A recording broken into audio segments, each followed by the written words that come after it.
Alors, bonjour à tous. Aujourd'hui, on est très content de vous présenter en direct à travers le monde, France et Québec, notre projet commun de fitting de la chaussure de cyclisme sur route. L'infographie que vous voyez présentement à l'écran, c'est la somme de plusieurs heures de travail qu'on est fiers de vous présenter. On va avoir l'opportunité de vous expliquer comment on en est arrivé là, quelles sont les limitations et surtout quels sont nos projets futurs dans lesquels vous auriez l'opportunité de collaborer avec nous. On est aujourd'hui trois trois différentes disciplines de la santé. Alors, je vais commencer par me présenter rapidement. Donc, mon nom est Guillaume Coutu. Je suis physiothérapeute, fondateur de la clinique Physio Vélo.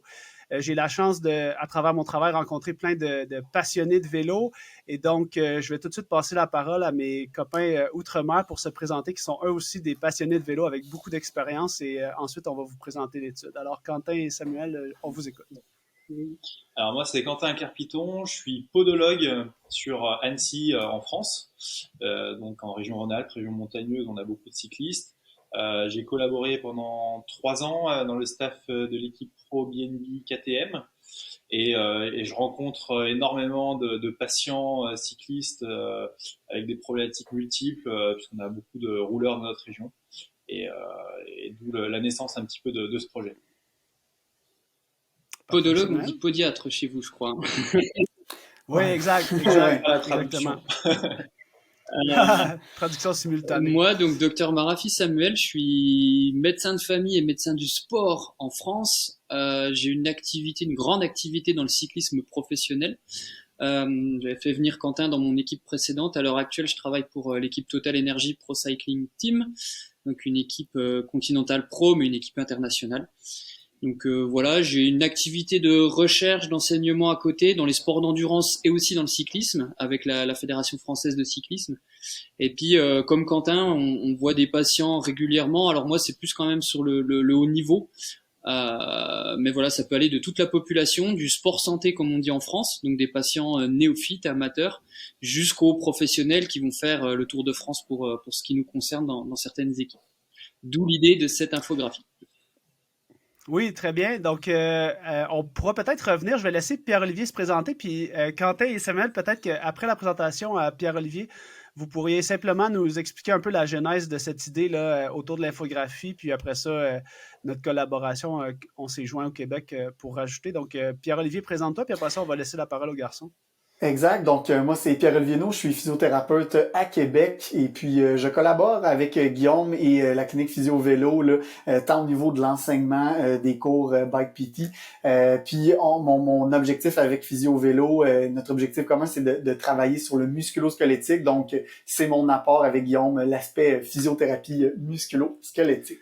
Puis, j'allais dire, avant de vous passer la parole, les gars, dans le fond, comment on s'est rencontrés? Tu sais, nous, tout le monde ensemble, c'est lors d'une dernière formation en Europe. Pierre-Olivier et moi, on est allés enseigner en collaboration avec la Fédération française de cyclisme. On est allé enseigner un atelier de bike fitting, d'études posturales pour le cycliste. Et donc, à chaque fois qu'on va là, on rencontre de plus en plus de passionnés. Et donc, d'où la genèse de ce projet-là. C'est notre rencontre en novembre 2022 dernier, lors de notre séance parce que les gars, ils voulaient se former, tu sais, en bike fitting pour développer encore plus leurs connaissances, même s'ils étaient déjà très avancés dans leur pratique.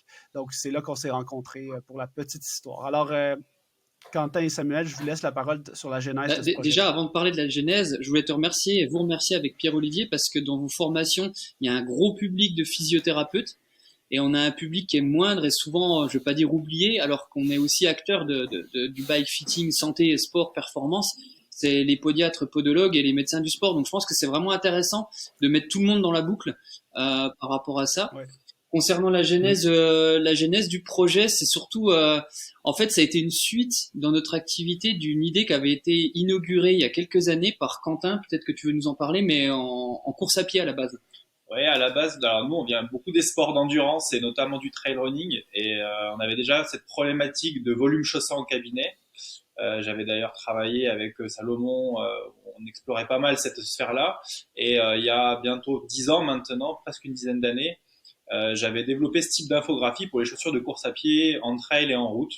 Avec une idée simple, c'est que le fitting, c'est quelque chose de très compliqué, finalement, de très complexe et qui multiplie pas mal de choses en même temps. Et donc, j'avais essayé de trouver un protocole simple pour récupérer un maximum de données Et d'où l'utilisation de la semelle de propreté. On en reparlera peut-être un petit peu pour vous expliquer un peu comment on a fait, mais on s'est dit derrière, c'est une infographie qui avait très bien marché à l'époque, qu'on avait refait plusieurs fois, et on s'est dit avec Samuel et notre rencontre en novembre dernier, mais pourquoi pas aller la faire sur le milieu du cyclisme, sachant les problématiques qu'on rencontre quotidiennement en cabinet.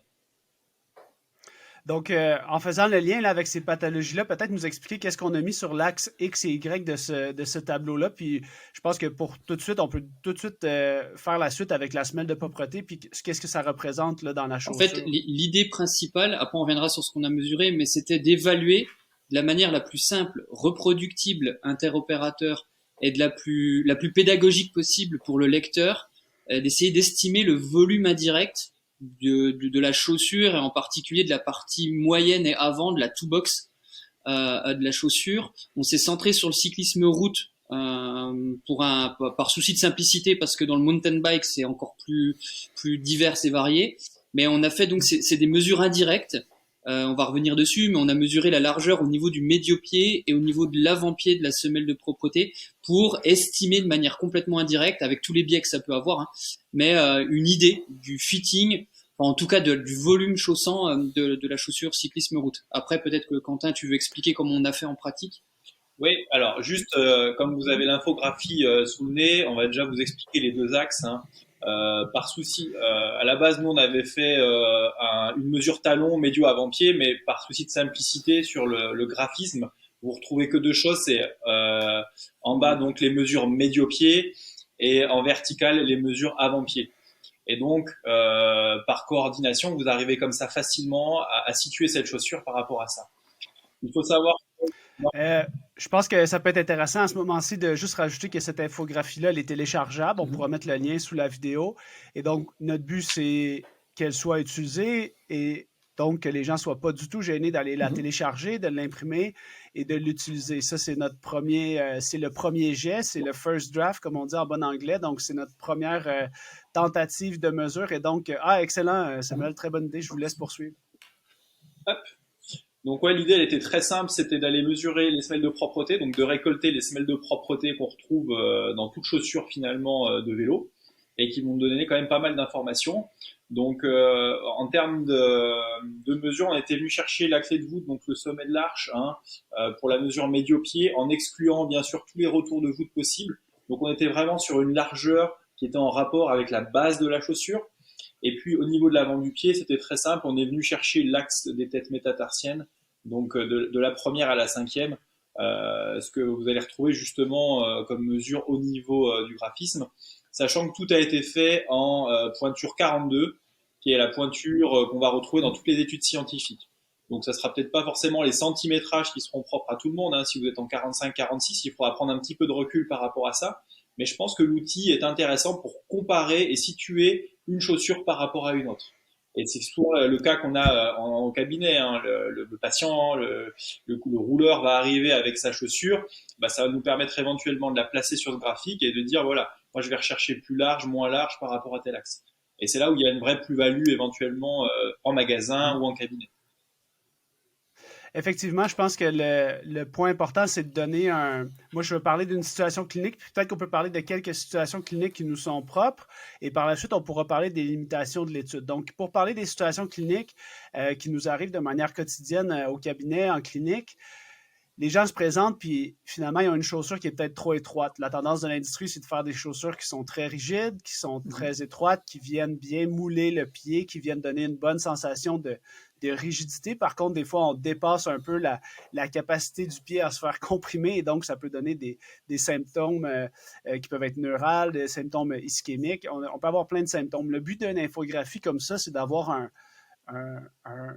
une aide à la réflexion pour justement démarrer cette quête-là de la chaussure, puis d'avoir un peu une meilleure idée de ce qu'on peut rechercher si on veut plus large ou plus étroit. Donc, il n'y a pas en bon anglais, de gold standard. Le but, c'est simplement de pouvoir donner un outil supplémentaire, que ce soit aux boutiques cyclistes avec qui on a eu la chance de collaborer ou que ce soit au cycliste lui-même qui se recherche une chaussure. Moi, je veux juste noter aussi que sur l'infographie, ce qu'on voit, c'est bien des millimètres. Donc, les différences, elles sont en millimètres. C'est donc dire que certaines chaussures sont très similaires et on a quelques chaussures qui se situent un petit peu plus aux extrémités sur les axes X et Y qui, elles, ont une grandeur un petit peu plus large. Donc, les millimètres en anglais, quand on parle du cours de Bike PT à Seattle, millimeters matter. Donc, les millimètres sont importants lorsqu'on parle du cyclisme parce qu'on est dans un sport de très, très haut répétition, très haut volume. Et donc, ces millimètres-là s'accumulent pour juste faire une petite synthèse de mes situations cliniques, moi, à la clinique physio-vélo. Ce qu'on voit d'emblée, c'est des gens qui s'achètent des chaussures trop étroites. Les gens qui ont des pieds plus larges ont plus de difficultés à se chausser en général dans le monde du cyclisme. Et il y a aussi la tendance d'utiliser le système de rétention BOA de manière exagérée et trop serrée. Et donc, souvent, on va se retrouver à faire ce qu'on pourrait apparenter à un garrot au niveau du pied. Et donc, le BOA peut être un inconvénient de serrage parce que le bruit est intéressant et donc on a le goût de le serrer davantage là, en général et peut-être qu'on exagère dans ce serrage-là de la chaussure cycliste. PO, est-ce que tu veux faire un petit topo de tes cas cliniques peut-être en lien avec la chaussure? Ouais, puis moi, je rajouterais quelque chose de vraiment simple. Je trouve que ce que le tableau a fait, c'est que ça amène de l'éducation. Puis je pense que c'est un objectif qu'on s'était donné ensemble aussi d'éduquer les gens. Je pense que les gens ont peut-être une mauvaise compréhension, une mauvaise éducation sur la chaussure. Puis je pense que ça va beaucoup aider. Puis les gens en magasin vont peut-être poser les bonnes questions, poser plus de questions aux vendeurs, puis à ce moment-là, ben ça va les aider à amener d'emblée un peu la meilleure chaussure pour eux quand ils vont venir faire le positionnement ou l'étude posturale. Donc, ils vont pas se buter à une information que nous, on va leur amener en disant « Est-ce que c'est la bonne chaussure pour toi? » Les gens vont déjà être éduqués. Puis je pense que ça, c'est vraiment une plus-value de ce qui a été fait. Donc, de donner une information simple, mais qui, je pense, va aider les gens à se pister. Et moi, c'est ce que je vois en clinique, c'est malheureusement souvent ça, c'est l'éducation des gens qui est pas optimale. Donc, je pense que ça vient pallier un peu à ça. Donc, super bonne chose. Ouais, si je peux me permettre juste une petite parenthèse, c'est que souvent les gens vont...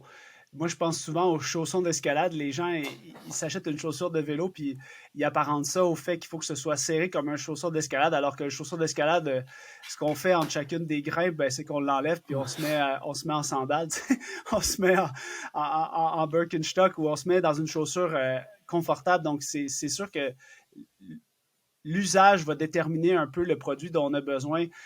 C'est comme si on pense à du cyclisme sur piste, où est-ce que les gens vont passer moins de temps dans la chaussure, ben peut-être qu'ils peuvent se permettre d'être dans une chaussure qui est beaucoup plus rigide, beaucoup plus serrée. Par contre, ce qu'ils vont faire, c'est qu'ils vont l'enlever entre chacune de leur épreuve sur la piste pour aller faire un cool-down avec leur autre chaussure et leur vélo de route. Donc ça, c'est vraiment important de comprendre que la fonction dicte un peu l'équipement. Je vous laisse enchaîner. Revenir sur pourquoi aussi l'utilisation de la semelle de propreté, parce que c'est un test que j'utilise en cabinet finalement. C'est tout simple, hein, mais c'est un test qui peut être parlant pour tout le monde, que vous pouvez faire à la maison. C'est de sortir la semelle de propreté et de venir positionner votre pied dessus. Et vous allez vite vous rendre compte des différences de rapport entre la morphologie de votre pied et finalement ce qui se passe dans votre chaussure. Et il n'y a rien de mieux que quelque chose de parlant. J'ai encore eu le cas récemment, pour pas dire la semaine dernière, d'une personne venant pour une bursite métatarsienne au niveau de M1, très latéral. Et en fait, on a comparé et il lui manquait ça, quoi. Le pied dépassait de ça, quoi. On est sur des mesures simples de pied à coulisses. C'est très très simple. Mais c'est très parlant. Et en fait, la personne se rend bien compte que tant qu'elle changera pas sa chaussure, nous, en tant que podologue, on aura beau essayer de mettre en place des stratégies, ça ira pas, quoi. Donc, l'idée, c'est vraiment d'avoir des choses simples et de percuter le coureur ou le patient. Je pense qu'on pourrait peut-être enchaîner avec quelques exemples un peu extrêmes de ce qui se retrouve dans la population de cyclistes de haut niveau. Samuel et Quentin, si vous pouvez nous exprimer que finalement, ces problèmes-là se retrouvent dans toutes les strates de niveau cycliste, que ce soit les débutants amateurs, que ce soit les cyclistes de haut niveau. Quels sont les problèmes au niveau du pied qu'on retrouve là, dans les gens justement qui vont utiliser leurs chaussures une trentaine d'heures par semaine pour faire du vélo? Qu'est-ce que vous avez comme situation parce que vous avez travaillé avec eux en collaboration? Alors, si vraiment, je prends la parole, si on parle vraiment d'une population cycliste professionnelle, donc c'est leur métier, ils ont une pratique régulière intensive. Donc eux, effectivement, ils ont un risque, si le fitting de la chaussure est pas vraiment adapté, à créer des micro-traumatismes cutané, nerveux, osseux, tout ce que tu veux, comme on a décrit juste avant. Donc le fitting de la chaussure est important. Généralement, ils ont trouvé leurs chaussures avec le temps. Enfin, c'est quand même des cyclistes expérimentés. Ils ont trouvé leurs chaussures. Donc globalement, ça va. Après, où ça va devenir compliqué, c'est l'histoire des partenariats avec des marques. Parce que là, ils ont pas la main mise, c'est le pied mis, mais on leur fournit des produits qui parfois sont potentiellement, pas tout le temps, mais potentiellement inadaptés à leur morphologie.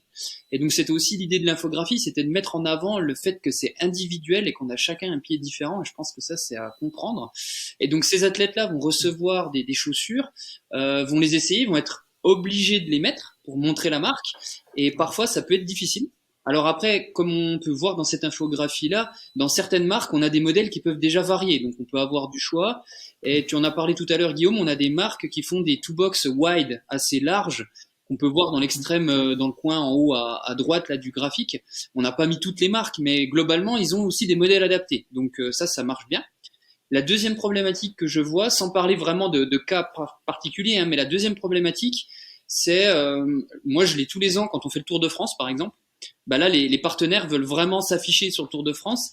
Et donc, les cyclistes, ils sont tout contents, la veille du départ, d'ouvrir leur boîte de chaussures en disant, ah bah tiens, on m'a envoyé ces nouvelles chaussures. Et moi, coupe étiquette. et ouais, ils les ouvrent la veille du Tour de France. Et moi, je leur dis, mais les mecs, enfin, vous allez utiliser une chaussure neuve, pour faire le Tour de France. Ah ouais, c'est comme ça, c'est mignon. En plus, elles sont personnalisées pour le Tour de France. Donc voilà, tout ce qui s'ensuit. Donc on a cette problématique-là qui est difficile à résoudre parfois. Et puis après, clairement, je suis complètement d'accord avec toi. Quentin, il en parlera un petit peu juste après. Les problématiques, c'est que le coureur cycliste professionnel, il va chercher la performance au détriment de la santé parfois. Et donc du coup, c'est la chaussure la plus légère, la plus rigide possible, qui a le meilleur rendement et la meilleure efficience au détriment des pathologies du pied. Quand on fait une course tous les week-ends, et puis qu'entre-temps, c'est l'entraînement, ça peut aller, mais quand on enchaîne un grand tour 3 semaines de compétition intensive tous les jours, avec l'humidité parfois, la chaleur, les chutes, et puis ça, des chaussures nouvelles sur un pied qui est pas adapté au fitting, bah on a vraiment des problématiques. Et les problématiques du pied, je vais insister aussi sur autre chose qu'on voit aussi, c'est souvent, c'est pas le pied qui fait mal. Parce que du coup, il y a on appelle ça une épine irritative en podologie, mais en fait, il y a une zone qui fait mal dans le pied, mais le cycliste inconsciemment va pédaler autrement, il va avoir mal au genou. Et en fait, je conclus sur le cycliste pro par rapport à cette étude. En fait, cette étude, elle était là pour faire aussi le point sur le fait que quand on fait du bike fitting, que ce soit professionnel, hein, même dans notre milieu, ou amateur, en fait, on se rend compte qu'on fait rarement le focus sur la chaussure et le pied. On parle des cales, des clits, des pédales, manivelle, crank, factor, hauteur de selle, recul de selle. Mais je pense que c'est important de porter aussi attention à est-ce que mon pied va bien dans ma chaussure, est-ce que ma chaussure correspond bien à mon pied. Donc chez le professionnel, c'est fréquent, et sur un Tour de France, si on commence à avoir des durillons, des kératoses qui s'infectent, qui font mal en première semaine d'un Tour de France, ça peut être compliqué après pour la suite. Peut-être qu'on pourrait faire le parallèle avec... parce que là, tu sais, on réalise à travers ce que tu dis que finalement, le cycliste amateur n'a pas cette contrainte-là. Donc, généralement, il devrait s'en sortir plutôt bien. Peut-être qu'on peut faire le parallèle avec le fait que les gens, dans le monde du vélo, vont prendre le temps de choisir là, le meilleur cuissard. T'sais, ils vont en essayer plusieurs, puis ils vont dire « Ah, ça, c'est mon cuissard préféré. » Ben, tu sais, cette relation-là, elle devrait se transposer aussi avec la chaussure. On devrait réussir à trouver une chaussure qu'on apprécie et qui est confortable. Donc, de changer le paradigme un petit peu, de dire c'est pas l'index de rigidité, c'est pas juste la couleur, c'est un peu la même relation que j'ai avec mon cuissard. Mon pied a le droit au même souci de confort que mon entrejambe. Donc, c'était vraiment important peut-être de faire le parallèle. Le temps que vous prenez pour choisir un cuissard devrait aussi être un temps qu'on prend pour choisir une bonne chaussure. Ça, je pense que ça peut être quelque chose de facile à retenir. Je pense que en fait, c'est la même problématique qu'on a dans le bike fitting autre que la chaussure. C'est-à-dire qu'en fait, je trouve que c'est plus intéressant de prendre une chaussure qui est certes moins performante en théorie, donc moins rigide, moins légère, mais qui correspond mieux à son pied, parce qu'en fait, quand on va pour un cycliste, je parle pas du pistard ni du triathlète sur des formats courts ça va être peut-être secondaire cet aspect-là, mais pour un cycliste régulier, même amateur qui va faire beaucoup de vélo, et puis un cycliste professionnel, bah lui, ce qui va être intéressant, c'est surtout le confort, c'est de garder sa chaussure pour être performant longtemps. Donc, le reste ne pas être blessé, faire un choix Et sur le cyclisme route, je pense que le confort est un critère important de ce choix-là. C'est toujours un compromis entre performance et confort finalement. On en revient toujours là, que ce soit sur les réglages du vélo ou dans le choix de chaussures. Est-ce que c'est valable de gagner quelques pourcents en ayant une chaussure plus performante, mais qui risque de nous blesser derrière et qui va nous arrêter dans notre saison? Finalement, bah voilà, on va faire la balance comme ça. Et je pense que vraiment, il n'y a pas de bonne ou de mauvaise chaussure. Il faut prendre le temps, il faut essayer, il faut tester, il faut se rendre en magasin, il faut se rendre en shop et ne pas acheter sur Internet, parce que pour nous, c'est pour ça, pour le coup, c'est un peu une aberration pour la chaussure en tout cas. Prendre le temps d'essayer et de trouver ce compromis confort-performance et de pas forcément prendre ce prisme de la performance. Et je reviens là-dessus, je me permets une remarque aussi qu'on voit souvent en pratique clinique. On parle de fitting, donc de volume chaussant. Il n'y a pas que la chaussure, il y a les éléments qu'on va mettre dans la chaussure.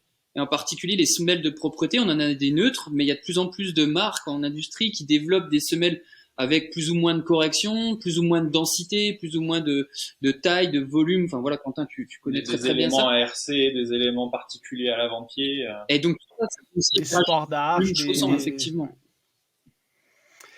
Excellent. Je ferais peut-être juste un petit wrap-up. Après ça, on pourra parler des limitations de notre étude, parce qu'on est bien conscient qu'il y en a plusieurs, et faire un appel à l'action pour ceux qui voudraient collaborer avec nous, que ce soit des boutiques cyclistes ou bien d'autres professionnels de la santé passionnés.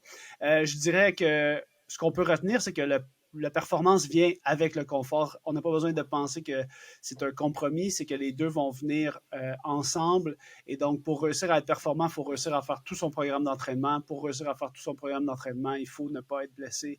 Donc, ça revient toujours à ça. Les gens qui performent, c'est ceux qui sont blessés le moins souvent dans la saison en général. Donc, petit wrap-up, les gars. Merci pour votre temps. C'est vraiment apprécié. C'est une belle discussion. J'aimerais qu'on parle des limitations de l'étude. On l'a diffusé sur Internet, puis déjà, il y avait des gens qui avaient d'emblée là, constaté que ça a ses limitations, puis on en était bien conscient. Les projets scientifiques, les projets d'études autour du monde du bike fitting sont peu nombreux, puis l'important, c'est de démarrer, puis ce projet-là, c'est vraiment un premier jet vers des études où est-ce qu'on pourra regrouper davantage de boutiques vélo, davantage de professionnels pour faire plus de mesures, que ce soit une fois par année ou une fois aux 2 ans, lorsque les modèles de chaussures pourront changer. On est bien conscient que la mesure de la semelle de propreté, c'est un indice parmi tant d'autres pour parler du volume chaussant. Et donc, on va juste finir notre discussion ensemble sur les limitations de notre étude et qu'est-ce qu'on envisage comme en lien avec ça comme projet futur pour les prochaines années. Les garçons, Samuel et Quentin, je vous laisse la parole. Alors déjà, il faut comprendre, pour voir les limitations, il faut comprendre ce qui compose finalement le fitting, qui est un ressenti, finalement. Donc nous, on a pris quelque chose de finalement 2D, alors que le fitting, c'est quelque chose qui se voit en 3D. Donc on peut imaginer justement toutes les limitations qu'il va y avoir par rapport à ça, les duretés de la matière du mesh par exemple, le fait que la semelle soit plus ou moins baquée, donc soit plus ou moins remontée sur les côtés, le fait que la matière puisse déborder plus ou moins sur les côtés aussi, le système lassant, les densités de la semelle, tu en as parlé un petit peu avec les rigidités. Tout ça, c'est des facteurs qui vont interagir sur quelque chose qui va ressortir tout ça, qui est le fitting et qui est un ressenti assez personnel finalement. Donc, nous, en fait, on a observé une petite partie du fitting et c'est pour ça que, comme on te le disait juste avant, il faut toujours valider ça aussi derrière par un essai en magasin et la mise du pied dans la chaussure.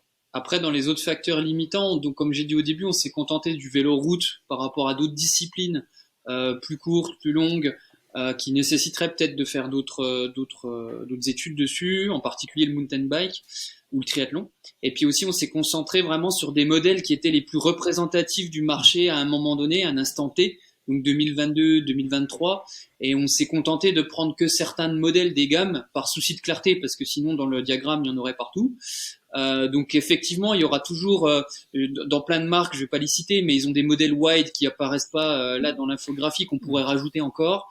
Il y a sûrement un nouveau modèle qui va sortir dans 2 semaines. Voilà, nous on a une représentation qui est très quand même européenne sur ce diagramme, mais je vous remercie de votre contribution pour la participation outre-Atlantique. Qui permet d'élargir le panel. Donc c'est l'autre facteur limitant de l'étude, je pense, c'est ça.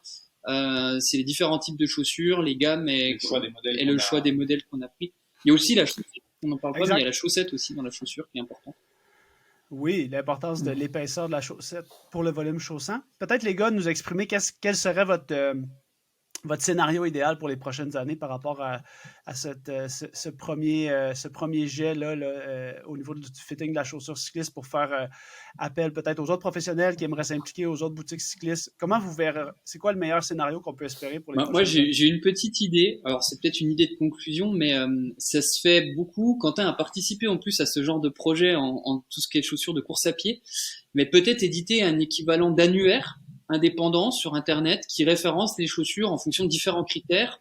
Alors après, on pourrait en rediscuter hein, des critères, que ce soit le heel drop, la rigidité, la taille, le volume, enfin tout ce qu'on veut. Et puis peut-être du coup sur ces critères-là, avec certains patients qui aillent sur cet annuaire-là ou des professionnels, en fonction des caractéristiques simples, basiques, cliniques de leurs pieds, puissent déjà avoir une orientation sur des modèles ou des marques. Ça pourrait être vraiment intéressant, un annuaire clinique comme ça. Ouais, alors c'est même plus un moteur de recherche. C'est un peu ce qu'on avait créé sur le côté running trail avec une association qui est Podoxygène, qui fonctionne bien, qui est très utile en cabinet. Donc ça pourrait être créer une équipe de développement là-dessus. Ça pourrait être vraiment très très chouette. Ça pourrait être au-delà d'une infographie, développer une base de données assez mathématique finalement, où on puisse intégrer plus de modèles, sans forcément le représenter comme ça en visuel. Ça, je pense que c'est ce qui est intéressant avec ça, c'est que c'est très parlant pour les gens. Mais par exemple, si on va chercher des professionnels de santé qui ont l'habitude de manier un petit peu les chiffres, eux, leur donner un tableau avec toutes les caractéristiques écrites peut être aussi très intéressant.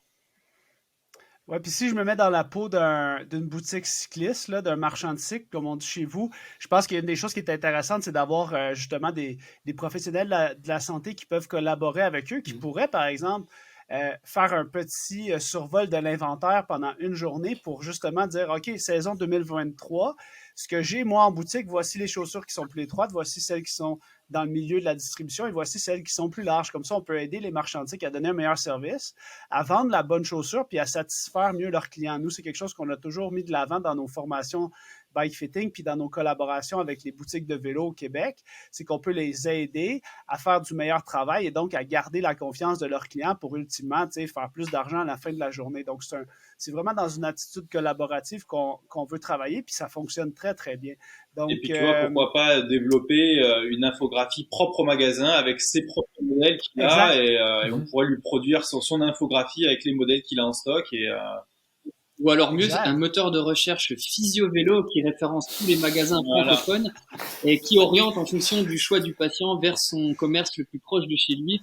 Non, mais c'est intéressant de collaborer avec, je pense que c'est la conclusion de tout ça, c'est qu'on parle de bike fitting avec des physiothérapeutes, avec des médecins, avec des sport scientists aussi pour certains éléments, mais on oublie trop souvent le podiatre et je pense vraiment, je suis persuadé d'une chose, alors ça va te faire plaisir, mais je suis persuadé d'une chose, c'est que il y a du bike fitting, mais il y a des pathologies vraiment spécifiques du pied parfois. Il y a des traitements locaux à faire, il y a des ajustements de semelles, il y a des petits trucs qui sont quand même de la spécialité parfois, sans parler de gros réglages. Hein, et je pense vraiment que c'est important de travailler avec les podiatres, podologues en francophone.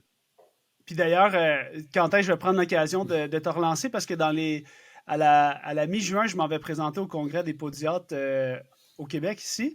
Donc, j'aurai le temps j'ai un collaborateur ici, deux collaborateurs podiatres, deux amis qui sont au Québec et j'aurai le temps d'en discuter avec toi pour voir ce que je vais leur présenter. Je pense que ça pourrait être intéressant que je te présente mon contenu pour qu'on le peaufine davantage, justement, parce que je pense que vous avez une sphère d'expertise qui est complémentaire à la nôtre et donc, je prends l'occasion pour te relancer sur ça. Avec grand plaisir.